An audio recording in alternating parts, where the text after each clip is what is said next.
How's it going, guys? This is Braindead, and we're back for another Braindead TV Saturday. Today we're going to be talking about, we're going along with another Teenage Mutant Ninja Turtle vlog, where I'm going to do the top 10 original Teenage Mutant Ninja Turtle episodes back from the 1980 series. This isn't in any true particular order, even though number one is kind of up there in my opinion. And this isn't like an official. These are the best, episodes. It's pretty much just my opinion as to I like this episode and I like this episode. So yeah, no real particular order. So let's get into it with the top 10 Teenage Mutant Ninja Turtle original series episodes. Number 10, Season 1, Episode 2, Into the Shredder.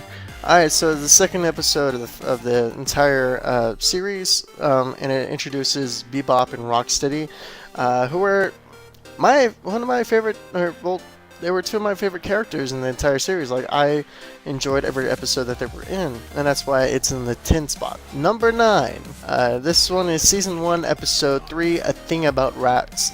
It introduces Baxter Stockman, which I really enjoyed watching, and the Mousers, which I just remember so vividly from a kid. I mean, this is like one of those episodes I don't think I'll ever forget. The Mousers really were just vicious creatures, and I'll never forget, Baxter Stockman, who invented the Mousers. He's showing the Mousers off to a pest control, rat control company, and the owner of the business kicks Baxter out and is just like, what are you trying to do? Get us out of business? I would think he's trying to make you millions and millions of dollars because, there's millions and millions of rats in New York City, which only goes into another episode that I really liked as a kid, which I'm going to get to here in a second. Number 8 goes to Season 1, Episode 5, Shredder and Splintered. Krang gets his robot body, which is just very iconic. It can grow and it can shrink through magic. And Shredder has a demutagen gun that can turn Splinter into a human, and Splinter is pretty much torn between, do I want to say as a rat? Do I want to turn into a human? And it was also the Turtles' attack on the Technodrome, pretty much, which enters the Technodrome into Dimension X. Number 7 goes to Season 2, Episode 6, The Case of the Killer Pizza. Alright, so Krang is in Dimension X, and he sends Shredder these eggs that look like meatballs, and he puts them into the Ninja Pizzeria, and the meatballs eggs hatch into these xenomorph looking monsters or creatures or mutants or whatever. And I just love the life cycle of it, where the turtles are eating a pizza and out comes this monster that looks like a baby xenomorph from the movie Alien. And as the episode progresses, the alien gets, or the creature gets bigger and bigger and looks more and more like a xenomorph, which, if you don't know what a xenomorph is off the top of your head, here's a picture right here. Number 6 goes to Season 2, Episode 8, Enter Baxter the Fly. This is the episode where Baxter Stockman becomes the Fly, pretty much the same way as in the movie The Fly, from the original The Fly, and also the Goldblum version, where pretty much Krang and Shredder is trying to get rid of Baxter Stockman because he knows too much. And he sends him into this transporter thing to send him to Dimension X or something. I don't fully remember the entire story off the top of my head right now. But a fly comes into the transporter with Baxter Stockman, and out comes a human body with wings and a fly's head. And, it's really a weird episode. It really put a lot of weird thoughts in my head as, would this ever be possible? Could this ever be real? And that's why it's in the number 6 spot. Number 5 goes to Season 3, Episode 6, The Old Switcheroo.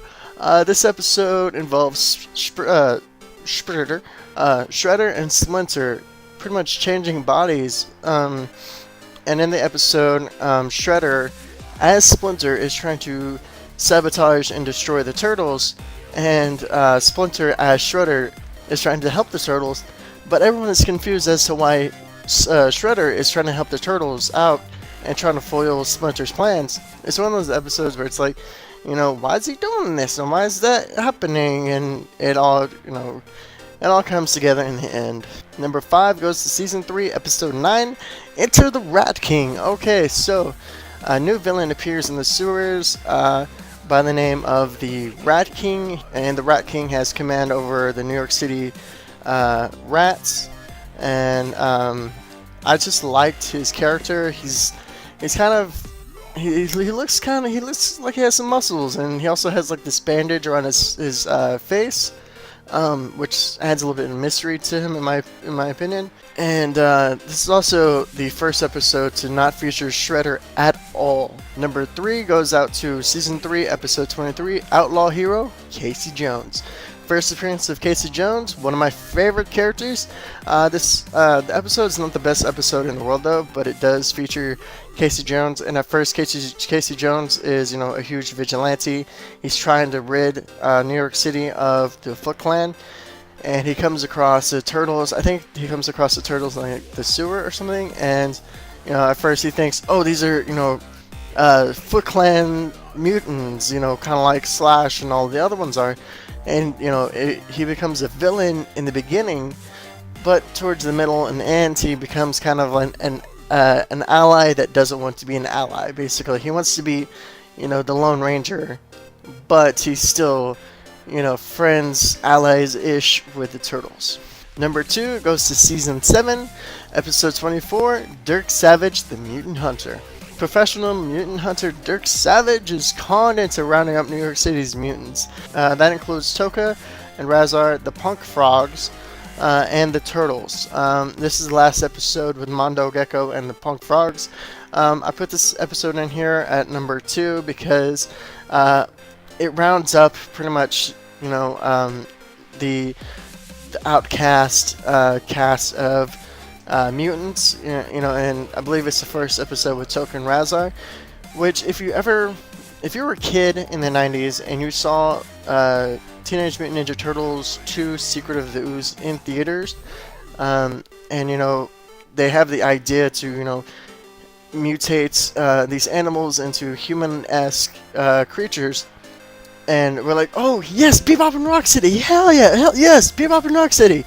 And then it's a dog and a turtle, and we're like, they got the species wrong, but it's okay because Bebop and Rocksteady is a rhino and a wild boar, and then Shredder introduces them as Toka, Razor, Destroy, or whatever, and Toka and Razor are pretty much special needs kids in the movie. It was a huge disappointment, but them adding it into the cartoon series kind of melded it together where it's like, okay, me personally, I'll accept it. Alright, and number 1 goes to Season 7, Episode 19, Night of the Rogues. This is number 1 because it puts a lot of mutants together in an all-out brawl. It's Shredder's final attempt to destroy the turtles. He rounds up, Leatherhead, Chrome Dome, Timstra, Scumbag, Anthrax, I don't know if I said that already, the Rat King, and Slash. And they pretty much are able to overpower the turtles for a little while. I do believe the turtles get out either in the next episode or at the very end of Night of the Rogues. It's also the last episodes for Zack, quote-unquote, the 5th turtle, Leatherhead, Timstra, Chrome Dome, and Slash. It's number 1 pretty much because it reminds me of a Godzilla movie where it's an all-out brawl to see who is the best. There's a ton of villains fighting the turtles to take down the turtles. It's just an all-around beat-em-up episode, plus Leatherhead and the Rat King are 2 of my favorite characters. I really liked the concept of Leatherhead. He's a mutated crocodile, New York City sewer crocodile, and Rat King, as I've already said, I liked his character, I liked his introduction. So those are Braindead's top 10 original series Teenage Mutant Ninja Turtle episodes. Maybe next will be a top 10 character list. Some honorable mentions, just because I'm pretty sure I'm going to get someone saying, hey, why not this or why not that? But some honorable mentions would be hot rodding teenagers, which have the neutrinos. They have the flying cars and stuff like that. And Michelangelo really gets into it with the female neutrino, which I always thought, are they going to be dating or something like that? Like it was just a weird, obscure episode. Return to the Technodrome, where the Technodrome comes back from Dimension X and back into our dimension. I forgot what our dimension is called in the series. Return of the Fly, which is Baxter Stockman's pretty much big episode where the entire time he is the Fly, the Fly character, and I just really liked his design.